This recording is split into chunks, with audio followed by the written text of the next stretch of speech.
Chibitek sur Radio Campus. Alors, C'est des bonnes vibes, hein, c'est des bonnes vibes. Après, moi, je t'avoue que je suis plutôt côté hip-hop. ouais. Et donc plutôt, tu vois, quelques caisses, quelques basses, un rythme un peu moins électronique, justement. Donc ça rejoint mon activité professionnelle, entre guillemets. Mais j'avoue que c'est à l'opposé total de mes goûts musicaux. Donc du coup, je danse sur deux pieds, quoi. Je Ouais. comme d'hab, je fais C'est du chill, ça s'écoute en fait. Ouais, c'est clairement, bien. ça s'écoute bien. Ouais. J'ai une petite question pour toi, du coup, vu qu'on a parlé de Twitch, de ton côté streamer, de ton côté e-sport, est-ce que toi, tu aurais, pour les gens qui nous écoutent, des conseils? Comment commencer? Pourquoi commencer surtout? Parce qu'il faut des bonnes intentions, évidemment. Enfin, je trouve, hein, puisque il y a des gens qui commencent pour des mauvaises intentions, genre la thune, et c'est pas toujours la meilleure chose à faire, à mon avis. Mais je sais pas, est-ce que toi, tu aurais des conseils pour les gens qui nous écoutent? Ouais, alors tes conseils, il y en a plein, c'est insane. Mais disons que tu commences de toute façon pour la thune ou pour autre chose, il faut juste garder en tête que de base, ce qu'on fait, c'est juste du partage. C'est-à-dire que tu partages une expérience et les viewers vont te renvoyer ton expérience de diverses manières. Donc déjà, je dirais qu'il faut un bon mental, il faut s'armer de mental, parce que c'est jamais très facile d'animer quand il y a un seul de viewers qui parle pas, par exemple. C'est pas facile. Enfin voilà, il faut à la fois être soi-même, être un peu plus dynamique, donner de sa personne. Et si vraiment vous voulez vous y mettre, il y a deux techniques. Soit tu prends un jeu ultra coté qui tourne de ouf, où il y a généralement beaucoup de personnes qui hostent par-ci par-là parce qu'ils terminent leur stream et tu streams plus que les autres. Mais ça, bon, c'est compliqué parce que c'est pas là où tu rassembles la communauté instantanément, sauf si vraiment t'es charismatique comme jamais. Soit tu prends un jeu de niche, plutôt chill, pas très streamé, où les gens seront tellement heureux de voir quelqu'un qu'ils vont directement s'accrocher. Et puis ensuite, tu peux essayer de bâtir quelque chose à partir de là. Moi, c'est ce que j'ai fait, entre guillemets, en partant de Trackmania. Il y avait personne qui en faisait, personne en streamait, à part Zerator une fois par an. Et puis au final, voilà, à force d'être présent sur le même jeu tout le temps, de proposer diverses choses, d'être assez créatif et à la fois d'avoir un contenu assez intéressant de par mes connaissances sur le jeu et de par mon investissement. Voilà, les viewers sont venus tout seuls au début et puis maintenant c'est plus moi qui charbonne pour essayer de les garder, quoi, parce qu'il commençait à y avoir tellement de concurrence, surtout des personnes jeunes. Parce que moi là, je pense que mon plus gros problème aujourd'hui, c'est qu'il y a beaucoup de monde qui me connaissent, beaucoup de gens qui m'ont connu, qui ont vu, parce que bon voilà, j'ai pas lâché mes études et donc du coup je pouvais pas être là à fond tout le temps. Donc des fois juste je streamais pas, ou je streamais avec une mauvaise attitude, ou voilà des choses dont je peux regretter, qui font qu'aujourd'hui bon voilà, il y a beaucoup de gens qui me connaissent et qui me redécouvrent tout simplement aujourd'hui, parce que voilà, je me suis libéré entre guillemets de mes chaînes. Je suis beaucoup plus joyeux, et puis le fait de pouvoir aussi arrêter de faire tout le temps le même jeu et de découvrir des nouveaux horizons, ça permet d'avoir plus de choses à dire, donc on est beaucoup plus intéressant maintenant. Et voilà, donc ouais, le streaming, ça bouge énormément. Il faut surtout pas prendre en exemple, je dirais, les streamers qui sont très connus et très bien mis aujourd'hui. Donc, quand je dis ça, je pense à ceux qui ont été connus en 2014, donc sûrement tout ce qui a tourné autour d'Eclipsia, pour ceux qui ont connu à l'époque. Donc quand je parle des plus gros streamers aujourd'hui, que ce soit Sardoche, Mister MV, Zerator, voilà, donc pour ne citer que, hein, bien sûr, mais il y en a énormément d'autres. Et pour ne citer que, parce qu'ils sont arrivés au moment où le streaming n'existait pas, donc ils ont bâti le streaming complètement. C'est vraiment quand on parle de piliers, c'est voilà, sans eux on n'en serait pas là aujourd'hui. Et clairement, faut pas se refléter cet idéal, parce que ce serait destructeur au début. Moi, c'est ce que j'avais quand j'ai commencé. Je me suis vite aperçu qu'il fallait que je change de mode de pensée, parce que voilà, tu sais, quand t'attends le déclic, tu vois, que tu te donnes comme jamais, et au final pour gagner peut-être 10 viewers au lieu de 1000, parce que t'as l'impression d'avoir un truc de fou, mais en fait ça a déjà été fait. Oui. Et forcément c'est difficile à assumer, mais voilà, faut le prendre comme ça vient. Si ça marche tant mieux. Si ça marche pas, il faudra taffer un peu plus longtemps, mais peut-être que ça percera. Et puis surtout, ne rien laisser tomber pour le streaming. Ça c'est ça, c'est... Avant d'être sûr de pouvoir... et puis même avant d'être sûr, hein, il faut assurer un bagage, parce que t'es jamais à l'abri que tu dises une connerie par exemple en live, tu te fais mal 24 heures, quand tu commences et que t'as 50 personnes, pas 24 heures mais peut-être une semaine, ça fait déjà mal, tu vois. Moi je pars en vacances 2 semaines alors que je suis à peut-être 150 viewers de régu, j'arrive, je suis à 75 et j'ai perdu 100 subs, quoi. Voilà, donc c'est des choses, voilà, il faut savoir être présent, il faut savoir que voilà, tu vas forcément sacrifier ton temps, et puis après tu te gères comme tu veux, hein. Ça reste une belle expérience de base, et puis les gens viendront de toute façon si jamais tu es persistant et s'ils voient que tu as envie de réussir. Je dirais ça.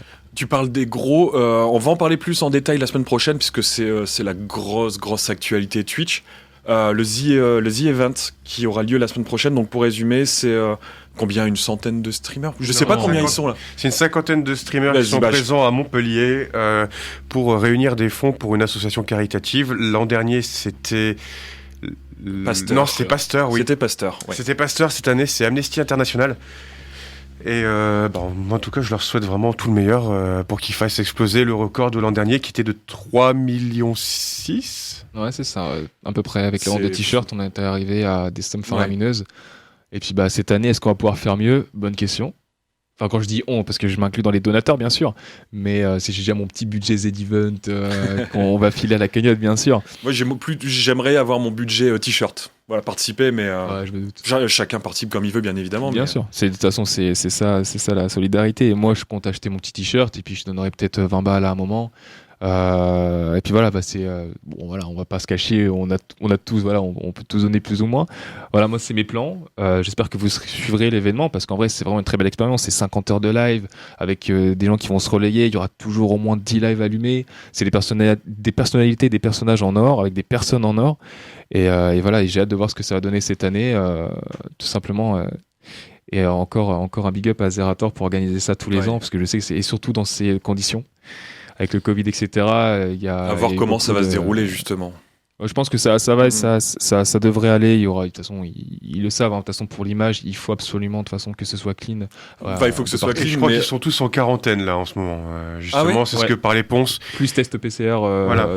C'est pas mal parce que c'est vrai que ce qui fait un peu le charme du The Event, c'est qu'ils sont tous dans la même pièce et que chacun va sur les streams de l'autre. Ils se retrouvent à faire du sumo, à se faire des câlins, des petites bagarres, à faire des. C'est que de la bonne humeur. C'est ça. Et du coup, si tout est fait en sorte que pour qu'ils puissent pas se toucher ou s'approcher les uns des autres. Je pense justement que, en tout cas par rapport aux dernières expériences qu'il y a eu d'événements comme ça en groupe, où les streamers étaient obligés d'avoir des plaques de plexiglas entre eux, forcément le masque.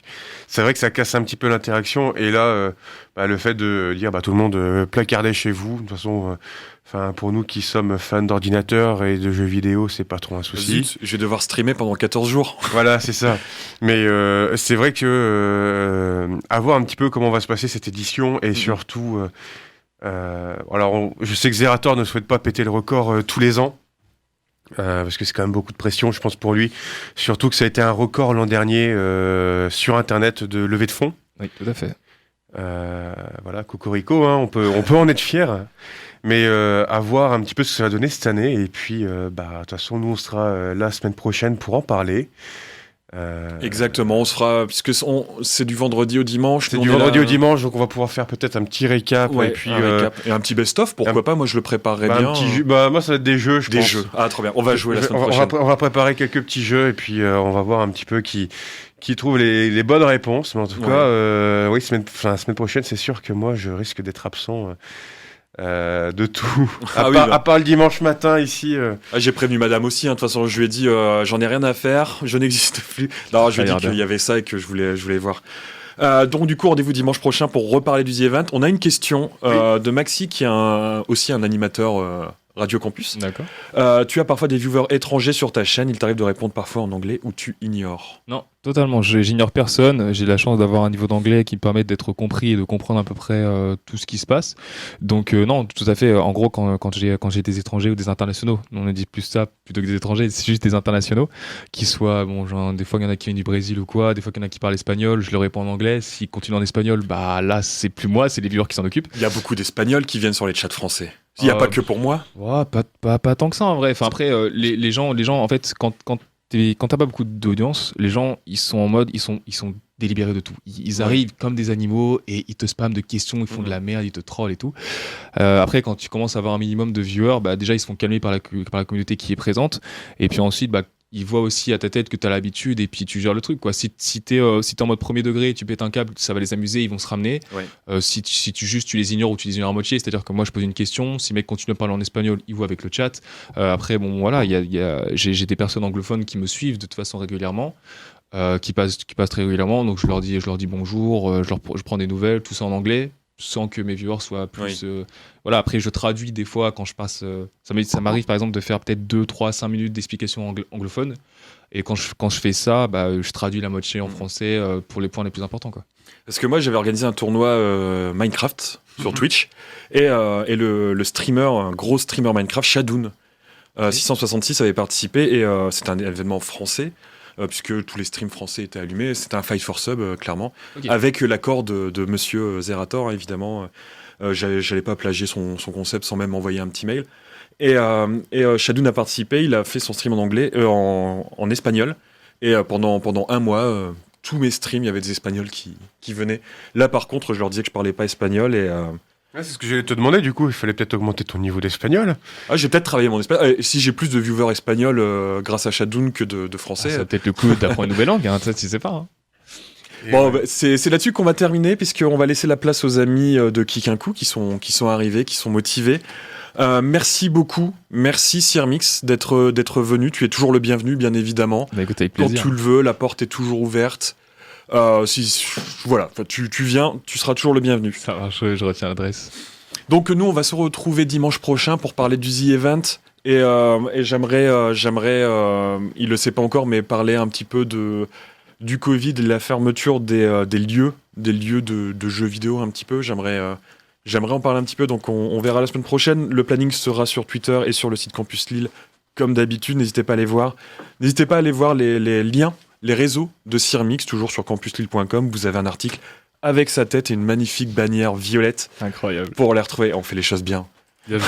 Tu te fonds très bien dans la bannière violette couleur Twitch. Un peu caméléon, hein. Pas de problème. Des belles photos, ça se sur Twitter.